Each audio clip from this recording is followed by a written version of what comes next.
Welcome to the Slop Farm. Enjoy the video. In this video, I will show how to fit Ford Ranger roof bars. Start by reading the roof bar manual and vehicle guide, verify load limits, and set up tools on a flat surface. Clean rails and mounting points, and lay out each component in order to avoid confusion.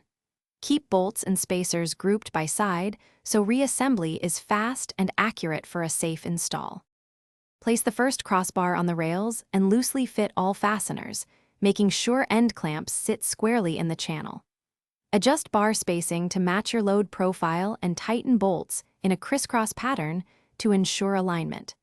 Finish by setting the torque wrench to the value in the instructions and recheck all fittings after a short test drive for safety and stability.